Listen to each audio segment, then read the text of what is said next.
അസ്സലാമു അലൈക്കും വറഹ്മത്തുള്ളാഹി വബറകാതുഹു. പരലോക വിചാരണയുടെ 3 സന്ദർഭങ്ങൾ എന്ന ഹദീസിനെ കുറിച്ചാണ് നമ്മൾ കേൾക്കാൻ പോകുന്നത്. ആയിഷ റളിയല്ലാഹു അൻഹയിൽ നിന്ന് അവർ പറഞ്ഞു, ഒരിക്കൽ ഞാൻ നരകത്തെക്കുറിച്ചോർത്ത് കരഞ്ഞു. അപ്പോൾ നബി സല്ലല്ലാഹു അലൈഹി വസല്ലം ചോദിച്ചു, ആയിഷ, എന്തിനാണ് കരയുന്നത്? ഞാൻ പറഞ്ഞു, നരകത്തെക്കുറിച്ചോർത്ത് കരഞ്ഞതാണ്. അന്ത്യനാളിൽ അങ്ങയുടെ കുടുംബത്തെ ഓർക്കുമോ? നബി തിരുമേനി പറഞ്ഞു, 3 സന്ദർഭങ്ങളിൽ ഒരാളും ഒരാളെയും ഓർക്കുകയില്ല. നന്മ തിന്മകൾ തൂക്കുന്ന തുലാസിനടുത്ത് വെച്ച് തൻ്റെ തുലാസ് ഭാരം കൂടുമോ കുറഞ്ഞിരിക്കുമോ എന്നറിയുന്നത് വരെ കർമ്മപുസ്തകങ്ങൾ കൊണ്ടുവരപ്പെടുമ്പോൾ വലതു കൈയിലാണോ ഇടതു കൈയിലാണോ പിന്നിലൂടെയാണോ അത് നൽകപ്പെടുക എന്നറിയുന്നത് വരെ, നരകത്തിന് അഭിമുഖമായി പാലം വയ്ക്കപ്പെടുമ്പോൾ അത് മുറിച്ചു കടക്കുന്നത് വരെ. അന്ത്യനാളിൻ്റെ ഭയാനകത ചിത്രീകരിക്കുന്ന ഒരു തിരുവചനമാണിത്.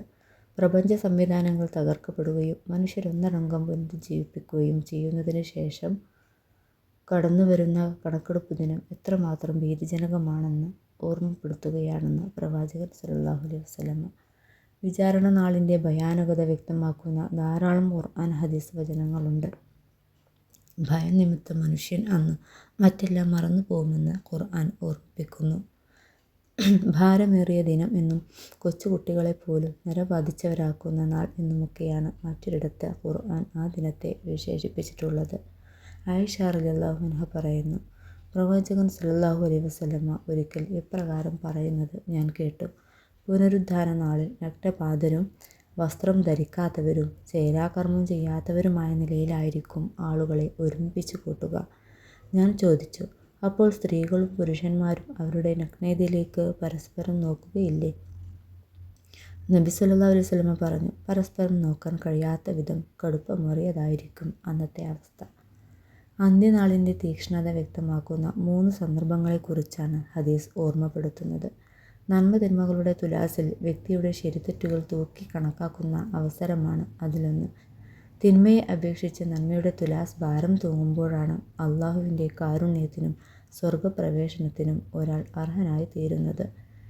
തിന്മയുടെ തുലാസാണ് കനം തൂങ്ങുന്നതെങ്കിൽ അള്ളാഹുവിൻ്റെ കോപവും ശാശ്വത നരകശിക്ഷയുമായിരിക്കും മനുഷ്യനെ കാത്തിരിക്കുക. അള്ളാഹു പറയുന്നു, പുനരുദ്ധാന നാളിൽ കൃത്യമായി തൂങ്ങുന്ന തുലാസുകൾ നാം സ്ഥാപിക്കുന്നതാണ്. ഒരാളുടെ നേരെയും അണുമണിത്തൂക്കം അനീതിയും ഉണ്ടാകുന്നതല്ല. ഒരുവൻ്റെ കർമ്മം ഒരു കടുമണിത്തൂക്കമാണെങ്കിൽ പോലും നാം അത് ഹാജരാക്കുക തന്നെ ചെയ്യും. കണക്ക് നോക്കാൻ തികച്ചും മതിയാവനത്രേ ഞാൻ. അന്നാളിൽ ആരുടെ തുലാസ് കനം തൂങ്ങിയോ അവന് സംതൃപ്തമായ ജീവിതമുണ്ട്. ആരുടെ തുലാസ് കനം കുറഞ്ഞവോ അവൻ്റെ സങ്കേതം നരകമാകുന്നു. അന്ത്യനാളിൽ വ്യക്തിയുടെ ഹൃദയമിടിപ്പിൻ്റെ താളം തെറ്റുന്ന രണ്ടാമത്തെ ഘട്ടം ജീവിത റെക്കോർഡുകൾ അവൻ്റെ മുന്നിൽ സമർപ്പിക്കപ്പെടുന്ന സന്ദർഭമാണ്. നന്മ തിന്മകളുടെ അളവനുസരിച്ച് വലതു കരങ്ങളിലൂടെയും ഇടതു കരങ്ങളിലൂടെയും പിന്നിലൂടെയുമൊക്കെയായിരിക്കും മനുഷ്യർക്ക് അവരുടെ കർമ്മപുസ്തകങ്ങൾ നൽകപ്പെടുക.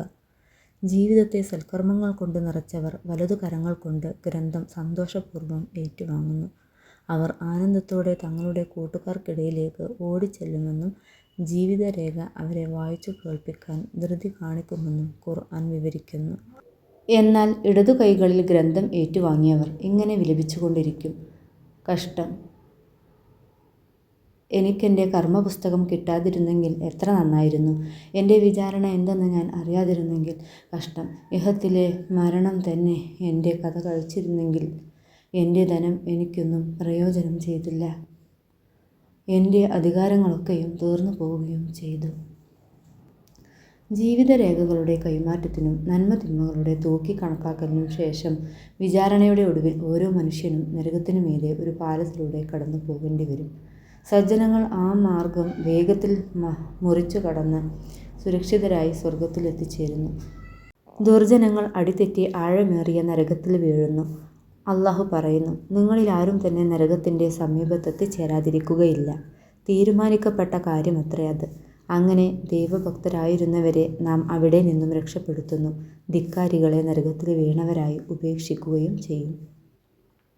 അബൂ ഹുറൈറയിൽ നിന്ന് ഉദ്ധരിക്കുന്ന ദീർഘമായ ഒരു തിരുവചനത്തിൽ മേൽ കൊടുത്ത ആശയത്തിൻ്റെ ചില വിശദീകരണങ്ങൾ വന്നിട്ടുണ്ട്. നബി സല്ലല്ലാഹു അലൈഹി വസല്ലം പറഞ്ഞു, അന്നാളിൽ നരകാഗ്നിക്കുമീതെ ഒരു പാലം സ്ഥാപിക്കപ്പെടും. പ്രവാചകന്മാരുടെ കൂട്ടത്തിൽ നിന്ന് ഞാനായിരിക്കും സമുദായത്തോടൊപ്പം ആദ്യമായി പാലം കടക്കുന്നത്. ദൈവദൂതന്മാരല്ലാതെ മറ്റാരും അന്നാളിൽ സംസാരിക്കുകയില്ല. പ്രവാചകന്മാർ പോലും പ്രാർത്ഥിക്കുന്നത് നാഥാ രക്ഷിക്കണേ രക്ഷിക്കണേ എന്നായിരിക്കും. സൃഷ്ടികളിൽ ശ്രേഷ്ഠരായ പ്രവാചകന്മാർ പോലും ചകിതരായി പോകുമാറ് പ്രയാസപൂർണമാണ് അന്ത്യനാളിലെ വിചാരണയെങ്കിൽ പാപികളായ സാധാരണക്കാരുടെ സ്ഥിതി എന്തായിരിക്കും? അള്ളാഹുവിൻ്റെ സവിശേഷമായ കാരുണ്യവും ഔദാര്യവുമില്ലെങ്കിൽ ഒരാൾക്കും അയാളുടെ കർമ്മങ്ങൾ കൊണ്ട് മാത്രം രക്ഷപ്പെടുക സാധ്യമല്ല.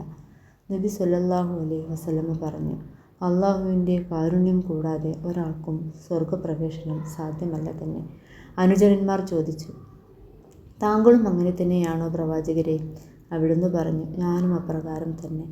അള്ളാഹു അവൻ്റെ കാരുണ്യം കൊണ്ട് എന്നെ പൊതിഞ്ഞാലൊഴികെ. കുടുംബങ്ങൾക്കു വേണ്ടിയും ഭൗതിക ലോകത്തെ ക്ഷണികമായ താൽപ്പര്യങ്ങൾക്കു വേണ്ടിയും അള്ളാഹുവിനെയും അന്ത്യനാളിനെയും വിസ്മരിക്കുന്നവർ ഈ തിരുവചനങ്ങളെക്കുറിച്ച് ആഴത്തിൽ ചിന്തിക്കട്ടെ. മനുഷ്യൻ നഫ്സി നഫ്സി എന്ന് വിലപിക്കുന്ന അത്യന്തം വിഹ്വലമായ ഒരു ദിനത്തെക്കുറിച്ചുള്ള നിരന്തരമായ ഓർമ്മ സത്യവിശ്വാസികൾക്ക് തെറ്റുകുറ്റങ്ങളിൽ നിന്ന് അകന്നു നിൽക്കാനും അള്ളാഹുവിൻ്റെ മാർഗത്തിൽ കരുത്തോടെ ഉറച്ചു നിൽക്കാനുമുള്ള ശക്തമായ പ്രചോദനമായി തീരേണ്ടതുണ്ട്. അസ്സലാമു അലൈക്കും വറഹ്മത്തുള്ളാഹി വബറകാതുഹു.